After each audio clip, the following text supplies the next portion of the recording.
السلام علیکم ورحمۃ اللہ وبرکاتہ اعوذ باللہ من الشیطان الرجیم بسم اللہ الرحمن الرحیم رب اشرح لي صدری ويسر لي امری واحلل عقدۃ من لسانی یفقهوا قولی وقل جاء الحق وزهق الباطل ان الباطل كان زهوقا۔ ابن مسعود رضی اللہ تعالیٰ عنہ فرماتے ہیں کہ ایک رات اچانک نبی صلی اللہ علیہ وآلہ وسلم غائب ہو گئے تو تمام صحابہ انہیں ڈھونڈ رہے ہیں اور پریشان ہیں کہ خدا نہ خواستہ نعوذ باللہ کسی دشمن نے آپ کو اغوا نہ کر لیا ہو، نعوذ باللہ آپ کو کوئی قتل نہ کر دے۔ تو تمام رات پریشانی میں گزر گئی صحابہ کرام کی۔ تو صبح نبی صلی اللہ علیہ وآلہ وسلم گھاٹیوں کی طرف سے چلے آ رہے ہیں تو تمام صحابہ دیکھ کر ان کو خوش ہوئے اور ان سے کہا کہ یا رسول اللہ آپ کہاں تشریف لے گئے تھے، ہم تو بہت پریشان تھے۔ تو نبی صلی اللہ علیہ وسلم نے فرمایا کہ میرے پاس ایک جن سربراہ آیا تھا، میں اس کے ساتھ چلا گیا تھا اور انہیں قرآن پاک کی تلاوت سنائی تو انہوں نے کہا کہ ہماری خوراک کیا ہونی چاہیے، تو میں نے کہا کہ آپ کی ہر وہ ہڈی جو جس پر بسم اللہ پڑھی گئی ہو وہ آپ کی خوراک ہے،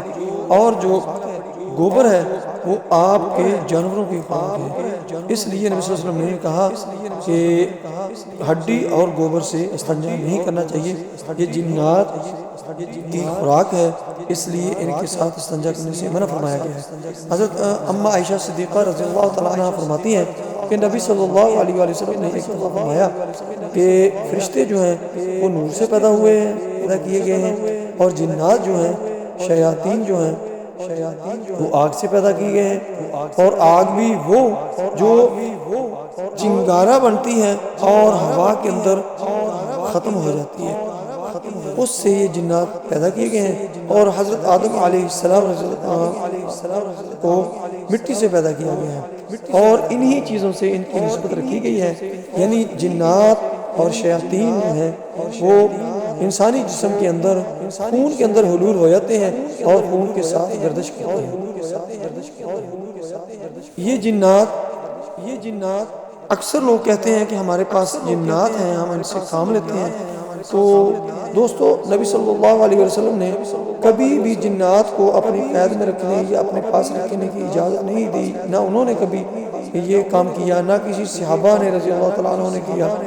تو کچھ عامل یہ کہتے ہیں کہ ہم جنات سے کام لیتے ہیں، یہ ان کی طرف اگر ان کی روایات کو دیکھا جائے تو یہ بالکل مناسب نہیں ہے، ان کی ضرورت ہی نہیں پڑتی۔ یہ جو عمل ہے میں نے آج بتانا ہے، یہ نبی صلی اللہ علیہ وآلہ وسلم نے یہ فرمایا تھا۔ جتنا بھی سخت جن ہوگا، عاشق جن ہوگا، زانی جن ہوگا، کسی کا بیچا ہوا ہوگا، جادو جنات کے ہوں گے، یعنی جادو سے جنات بھیجے جاتے ہیں، عامل جنات جو بھی جس قسم کا بھی جن ہوگا وہ اس عمل سے جل کر ختم ہو جائے گا اور وہ تڑپنا شروع ہو جائے گا، بولنا شروع ہو جائے گا کہ تم نے مجھے کیا کر دیا ہے کہ مجھے